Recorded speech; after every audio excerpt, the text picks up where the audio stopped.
भाइयों एवं बहनों, मैं अरुण कुमार मिश्रा आज एक विषय पर बात करने जा रहा हूँ।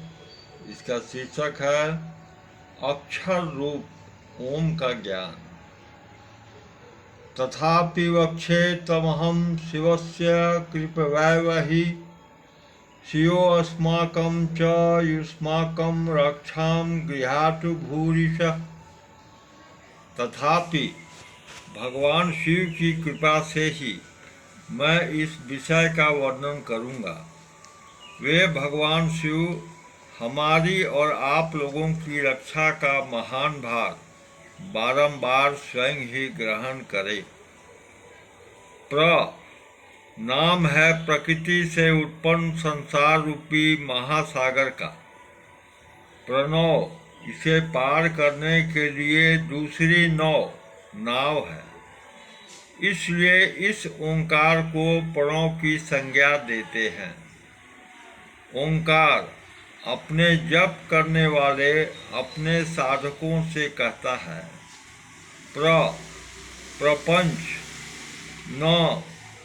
नहीं है, वह तुम लोगों के लिए।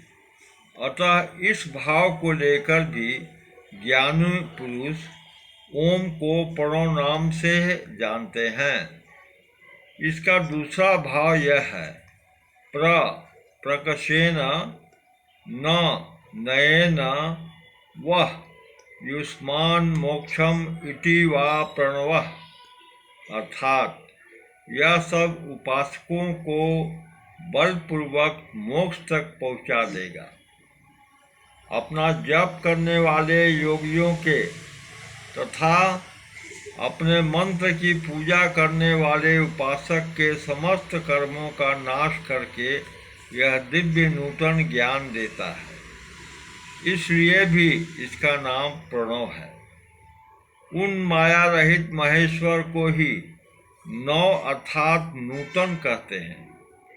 वे परमात्मा प्रकृष्ट रूप से नव अर्थात शुद्ध स्वरूप हैं, इसलिए प्रणव कहलाते हैं। प्रणव के दो भेद बताए गए हैं, सूक्ष्म और स्थूल।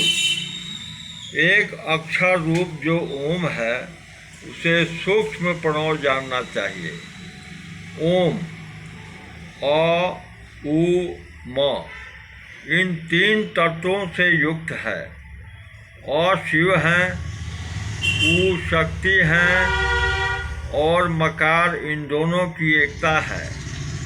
नमः शिवाय इस 5 अक्षर वाले मंत्र को स्थूल प्रणव समझना चाहिए।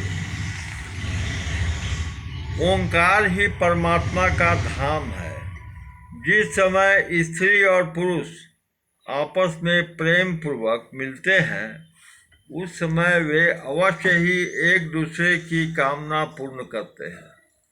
इसी प्रकार यह वाणी और प्राण का जोड़ा जब ओंकार में लगाया जाता है, तब वह सदा के लिए पूर्ण काम कृत हो जाता है। इस रहस्य को जानने वाला जो कोई उपासक इस अविनाशी परमेश्वर की उपासना करता है, वह निश्चय ही संपूर्ण कामनाओं की प्राप्ति करने में समर्थ होता है। जो यह ओंकार रूप अक्षर जिसका वाच्य भूत परमात्मा है, वही मृत्यु से छुड़ाने वाला भय रहित स्थान है। तो सूर्य की किरणों का सब ओर से आवर्तन कर उन सबके रूप में ओंकार का बार बार चिंतन कर निसंदेह तेरे बहुत से पुत्र हो जाएंगे। परमात्मा के ओम तत्व और सत ये तीनों नाम प्रधान माने गए हैं तथा यज्ञ, तप, दान आदि शुभ कर्मों से इन नामों का विशेष संबंध है। इनके उच्चारण से उन सब के अंग वैगुण्य की पूर्ति हो जाती है। अतः प्रत्येक काम के आरंभ में परमेश्वर के नामों का उच्चारण करना परम आवश्यक है। तत् अर्थात सब कुछ परमात्मा का ही है। सत, इस प्रकार परमात्मा का नाम सत्य भाव से और श्रेष्ठ भाव में प्रयोग किया जाता है, अर्थात सत्कर्म कहा जाता है। सारे वेद जिस पद का वर्णन करते हैं, समस्त तपस्वीगण जिसकी प्राप्ति की इच्छा करते हैं, जिसकी इच्छा से ब्रह्मचर्य धर्म का पालन होता है, ओम वही पद है। यह जो ओम है, यानी जो ओम शब्द का वाच्य और ओम ही जिसका प्रतीक है, यह अक्षर ही ब्रह्म है, यह अक्षर ही पर है। इस अक्षर को ही जानकर जो जिसकी इच्छा करता है वही उसका हो जाता है। यह अक्षर ही अपर ब्रह्म है और यह अक्षर ही पर ब्रह्म है। इस अक्षर के उपास्य ब्रह्म है, ऐसा जानकर जो पर अथवा अपर जिस ब्रह्म की इच्छा करता है उसे वही प्राप्त हो जाता है।